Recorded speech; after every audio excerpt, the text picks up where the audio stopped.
Oke, terima kasih Pak Karni. Saya sebetulnya selalu merasa kurang lega tuh karena tempat saya berkali-kali di sini. Permadana residen kayak. Ada konspirasi apa nih Pak Karni? Naruh saya selalu di sini. Saya tahu saudara nggak mengerti apa yang diucapkan oleh Sahal tadi. Saya mengerti itu. Saya coba bantu rumuskan secara singkat.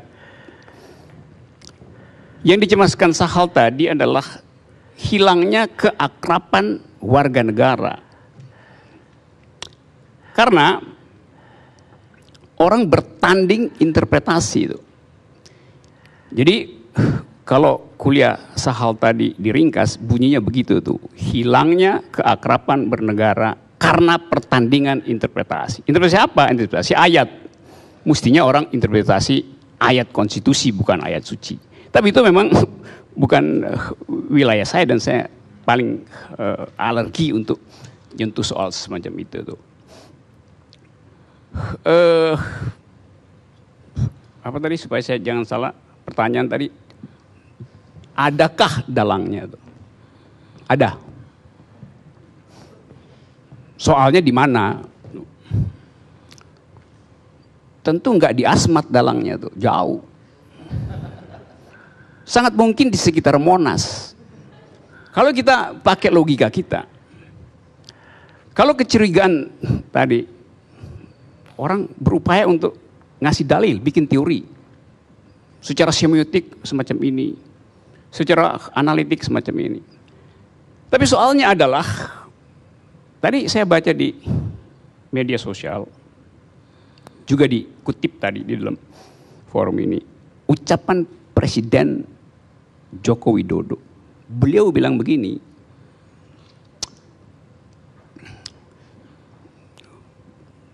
jangan kita lupakan, kira-kira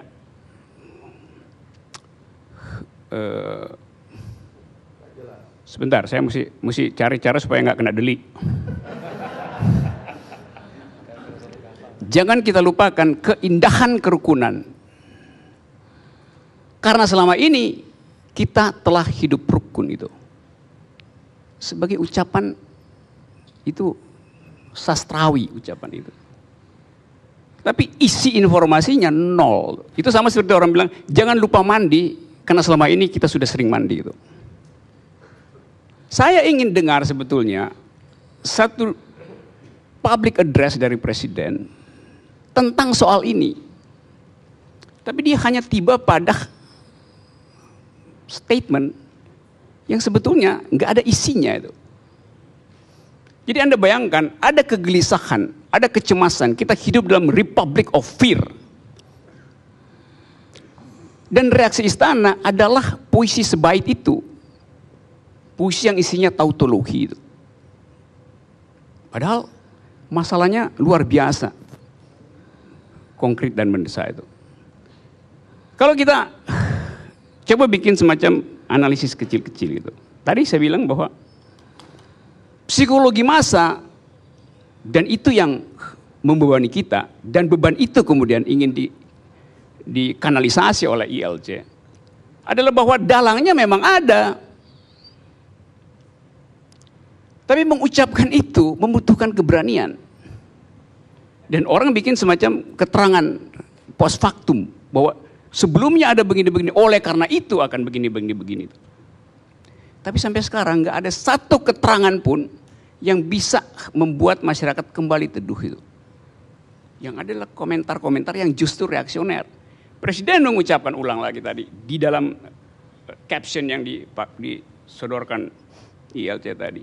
Mereka yang intoleran tidak ada, apa dia sebut tadi, tidak ada tempat. Loh itu reaksi, itu Presiden justru nambahin semacam kecemasan pada kehidupan politik kita. Nah, problem kita sebetulnya, setiap kali ada konflik horizontal, yang diundang pertama ke istana adalah pemuka agama. Padahal problemnya problem sosial. Akibatnya kita selalu melihat soal ini soal teologis itu. Gak dibongkar social condition dari kekerasan itu.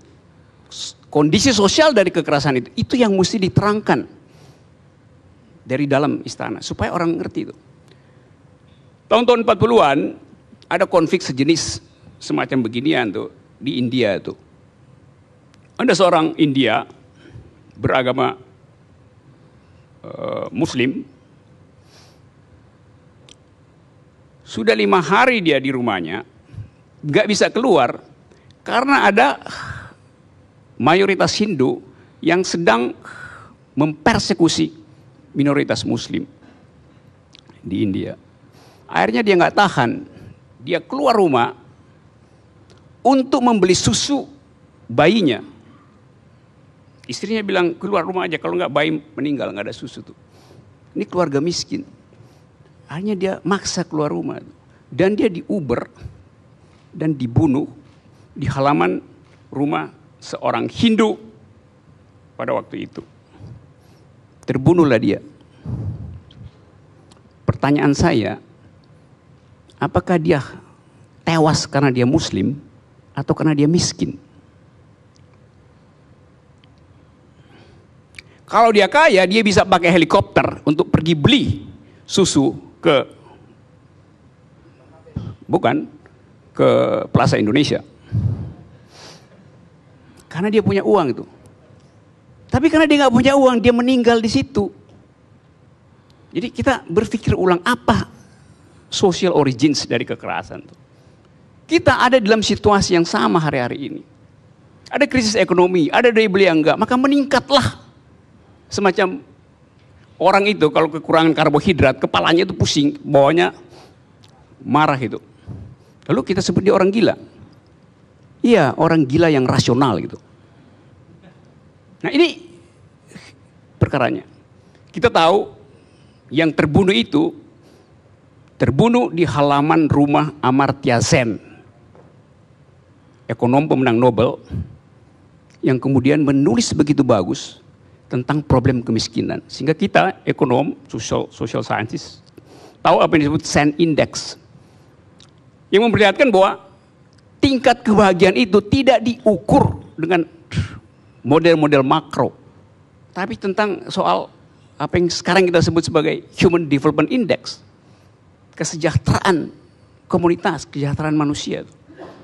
Ukuran itu nggak ada di kita hari ini. Dan itu menimbulkan ketidakmampuan kita untuk menganalisis. Karena kita tidak mampu menganalisis kuantitatif, kita pergi pada soal-soal kualitatif. Wah, ini adalah soal pertandingan teologi. Itu perkaranya. Nah tadi soal warga negara. Apakah Indonesia punya konsep warga negara? Satu waktu, tahun-tahun 50-an itu, Sultan Syahrir naik pesawat. Mondar-mandir di Indonesia Timur, sebagian ke barat. Lalu dia lihat dari atas topografi bangsa ini. Dia komentar kecil, bahwa bangsa ini sebetulnya melarat dalam aspek kewarganegaraan.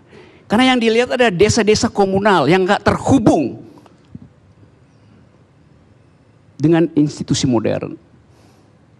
Jadi seolah-olah ini gumpalan-gumpalan komunal yang tidak terkoneksi oleh ayat konstitusi itu. Maka timbullah semacam doktrinasi.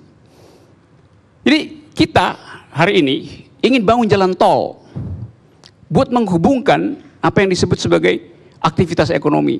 Tapi aktivitas demokrasi tidak dihubungkan oleh jalan tol. Tidak mungkin jalan tol dihubungkan oleh aktivitas demokrasi dengan jalan tol itu. Jadi kita lihat ada trade off. Membangun infrastruktur tanpa membangun infrastruktur demokrasi adalah konflik horizontal akibatnya tuh. Nah kita, atau saya paling nggak ingin lihat ada suatu suasana lain diucapkan dari pusat kekuasaan tentang tadi ide berwarga negara. Tapi presiden nggak bisa mengucapkan itu, terbatas kosakatanya. Ini soalnya tuh. Tadi ada lagu bagus di situ tuh. Terlalu indah untuk dilupakan, band yang tadi. Tetapi backgroundnya adalah kekerasan. Coba anda perhatikan, itu ada masjid, ada segala macam. Itu standar cara berpikir negara. Setiap kali ada kekerasan, Yang dimunculkan adalah upaya untuk menghindarinya dengan mencuatkan simbol-simbol agama. Jadi negara pun nggak ngerti bagaimana cara mengucapkan citizenship itu. Ini soal yang mengganggu sebetulnya, sehingga kita hari ini nggak dapat semacam sinopsis apa masalahnya itu. Kita siksa polisi itu polisi itu lagi disiksa oleh psikologi publik tuh, karena dia mesti mengucapkan apa yang terjadi. Dia berharap negara membantu, presiden membantu menerangkan problem ini walaupun secara abstrak, tapi nggak keluar dari dalam istana itu. Nah, Pak Karni, reaksi yang diberikan oleh pemerintah selalu standar, yaitu perbanyak seminar Pancasila, walaupun DPR nggak kasih APBN. Loh, solusinya bukan perbanyak seminar. Selama Pancasila dinyatakan final, buat apa diseminarkan? Seminar itu artinya membuka peluang interpretasi tentang Pancasila tuh. Tapi negara bilang nggak udah final. Jadi orang jengkel terhadap cara negara untuk melebarkan percakapan publik. Itu sebabnya dalang memanfaatkan itu. Sehingga kita sekarang hidup dalam kecemasan teologi sebetulnya. Setiap kali ada masalah, lihat Pancasila itu. Padahal yang terjadi adalah sebaliknya tuh. Kita tidak mempraktekkan ketuhanan yang Maha Esa sebetulnya. Kita berupaya untuk mencari manfaat dari interpretasi tentang ketuhanan yang Maha Esa. Karena itu saya selalu usulkan sebaiknya diganti sila pertama itu interpretasinya tuh, atau wordingnya tuh. Ketuhanan yang adil dan beradab, mestinya begitu. Dan sila kemanusiaan ganti aja, kemanusiaan yang Maha Esa. Karena itu yang tidak kita punya itu. Jadi saya ingin mengusulkan pada negara, pemerintah, supaya perhatikan diskursus publik, jangan dibawa terus pada interpretasi teologi itu. Itu sebabnya kita di dalam upaya menyelenggarakan demokrasi, demokrasi tidak bisa dituntaskan dengan membangun jalan tol. Demokrasi membutuhkan jalan pikiran, itu yang defisit pada negara. Terima kasih.